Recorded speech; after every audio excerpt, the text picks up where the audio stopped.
Hipfig Travel Channel offers DIY travel video guides for more than 25 cities in Asia, US, and Canada. If you like this video, then subscribe, give us a thumbs up, or a comment.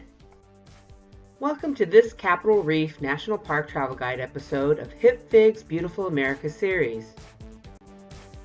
The Hipfig Beautiful America series is for people interested in national parks and the amazing natural wonders in North America. Capitol Reef National Park is one of the big 5 national parks in the state of Utah and is known for its unique waterfold formations. Did you know that this national park got its first name, Capitol, from the white dome formations on the line of the cliffs, which look similar to the American State Capitol building? Well, now you know! In this Capitol Reef National Park travel guide, we'll show and provide information on entrances into the Capitol Reef National Park, Capitol Reef Visitor Center, Scenic Drive, major attractions in Capitol Reef in the Fruita Historic District, and much more to help you plan your trip. The Capitol Reef National Park is located along UT 24 highway near the town of Torrey, Utah. You can get to Capitol Reef from Salt Lake City International Airport, which will take you about 4 hours or more depending on your route, stops, and traffic, or from Moab or other national parks in the area like Bryce Canyon. Please use your GPS from your location. We recommend downloading a map of the area as cell service is spotty in many areas on the way. We drove from the small town of Torrey, Utah, which is about a 10-minute drive to Capitol Reef National Park. We took UT 24 highway and headed east to the Capitol Reef Visitor Center. The small town of Torrey is the closest town before Capitol Reef National Park if you're coming from the west. This is a good place if you're looking for a motel, restaurant, or gas station. The center of this town is tree-lined with a church and old historic stop. You'll also find a gift shop, grocery store, and information center for various tourist activities in the town of Torrey. Along UT 24, you'll see signs clearly marked for Capitol Reef. Once you get to the Capitol Reef Park sign at the entrance, there is a pullout for you to take pictures. For your information, there is no National Park entrance booth or gate in this Capitol Reef area. Continue on UT Highway 24. Once you enter into the National Park, the Capitol Reef Visitor Center will be another 6 miles. Capitol Reef National Park and campgrounds are open all year round, and there is no fee to enter this part of the Capitol Reef National Park. There are 4 districts in Capitol Reef National Park: Cathedral, Historic, Scenic, and the Waterpocket. Each district of Capitol Reef offers different places to view and enjoy. On the way to the Capitol Reef Visitor Center, we stopped by Chimney Rock Loop Trail. Along this trail, you will see panoramic views of the Waterpocket Fold Cliffs, and it's good for sunset. This is considered a strenuous trail since it's 3.6 miles with a 590-foot change in elevation. There are porta potties here located by the trailhead parking lot.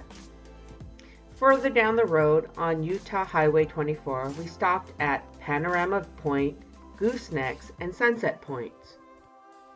Panorama Point is easily accessible from the parking lot and is generally level 0.1 mile back trail that offers scenic views and boasts the best quality air in the park. As we continued our drive on UT Highway 24 to the Visitor Center, we drove past the Navajo Knobs and the castle. The Capitol Reef Visitor Center is located in the Fruita Historic District along Highway 24, where it intersects with the Scenic Drive road. We park at the Visitor Center parking lot and use the facilities. The Visitor Center is open daily except for some major holidays from 8 a.m. to 4:30 p.m. with extended hours spring through fall. Stopping by the Visitor Center is a good idea. You can find about the conditions of hiking trails and roads, ranger-led program schedules, and pay for the National Park fee for the Scenic Drive. Please note that you need to pay the National Park fee only if you plan to drive, walk, or bike in Capitol Reef National Park's Scenic Drive, which is past the Fruita campground. Passes are valid for 7 days. The fee is $10 per person walking or bicycling in with no car, $20 per car with all its occupants, and $15 per motorcycle including all the riders. Please pay at the Capitol Reef Visitor Center. If you have the America Beautiful Annual Pass, Senior Pass, Access Pass, Military Annual Pass, Capitol Reef Annual Pass, or the 4th grade pass, access into the Capitol Reef and other federal fee areas are included. Before leaving the Visitor Center, make sure to pick up a free copy of the Capitol Reef map. There are bathroom facilities, a bookstore where you can purchase water, sunscreen, and hats, as well as books, maps, and gift items. We showed our Interagency National Park Pass and got a receipt from the ranger and made our way to the Scenic Drive. We drove behind the Visitor Center, past the orchards, campgrounds, and Gifford House. The Fruita area in this Capitol Reef National Park is the most accessible district because most roads are paved and many of the popular attractions are near this area. In this area, you'll find the Fruita Historic District, where a small band of settlers in the late 1800s settled and began its thriving orchards. You can still pick your own fruit like apricots in season and pay by the pound. Nestled near the orchards are the campgrounds and amphitheater.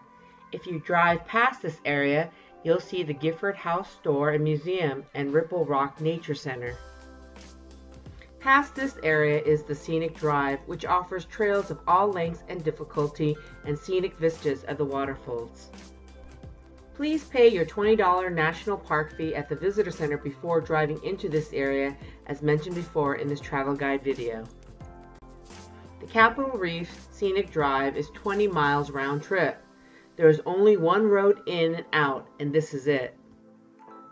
Once you pass the gate into the Scenic Drive area after the Fruita area, the first thing you'll notice are the Moenkopi formations. This 950 feet thick formation is made and formed 225 million years ago from layered sedimentary mud and sand, creating thin beds of reddish shale. The gray and burgundy layers above the formation contain volcanic ash, and the Chinle formation is filled with petrified wood, which ascends to the base of a sheer cliff wall. You'll also notice the tilting of the rock layers or folds. This is caused by the push by the crustal pressure from a fault buried deep beneath the sedimentary rock layers of the Colorado Plateau, causing the layers to fold or bend into a one-sided slope called a monocline. The 100-mile monocline is called the Waterpocket Fold. The Waterpocket Fold has many small potholes, tanks, or pockets that hold rainwater and snowmelt. We continue driving on Scenic Drive. We passed Grand Wash Road, where you can drive on a dirt road to see Cassidy Arch. Warning: avoid canyons and washes when rain is in the forecast due to the possibility of flash floods. You can hike up the trail to Cassidy Arch on the canyon's north wall. Here's a bit of trivia. This arch was named for the notorious Butch Cassidy, who supposedly hid out here. You can also see the gated entrance holes near the mouth of the Grand Wash at the base of a layer of yellowish gray rock. These mark the abandoned Oler uranium mines, opened in 1901. If you plan to hike at any of the marked trails, please make sure to bring plenty of water. Enjoy the ride. Drive slowly and give the right of way, especially to larger vehicles. We continue to the end of the road, past Old Wagon Trail, the Golden Throne, and the Capitol Gorge. This scenic drive will take you at least 2 or more hours depending on your interest in hiking.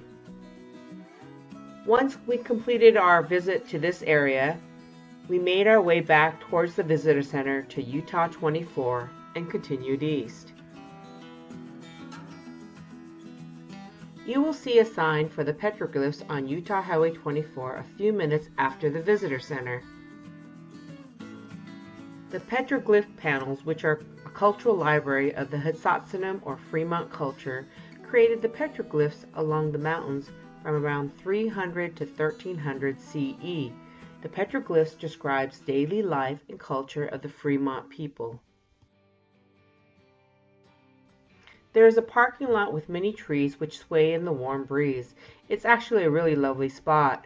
There are 2 different deck paths for you to walk on to see the various petroglyphs.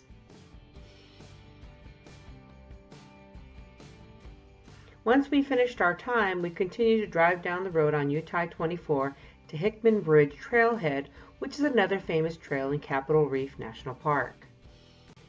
This is a very popular trail, so if you plan to park here, please come early. The Hickman Bridge Trail goes along Fremont River above the Hickman Natural Bridge about 1,000 feet above the Fruita area, and then connects to the Rim Overlook and Navajo Knobs. This trail is well maintained, but it can get very crowded. There is a porta potty honey bucket near the parking lots if you need to use the restroom. Once we completed our hike, we continued on UT 24 and found a lovely spot by the Fremont River to have a picnic.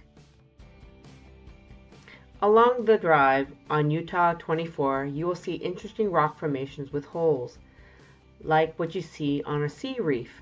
That's the second part of Capitol Reef's name. The erosion caused by water, ice, and wind are the authors of this awe-inspiring canvas. Further down UT 24 towards the east exit entrance, you'll also see the Capitol Dome. You will need at least 1 full day for your visit here depending on your interest. If you plan on backcountry hiking, please visit with the rangers at the Visitor Center. Capitol Reef National Park is an oasis in the desert and should not be missed. It has its very own charm, offering different topographical structures and human history. Happy travels! Go to hipfig.com for more information, or go to our Hipfig travel channel on YouTube and be sure to subscribe for regular updates.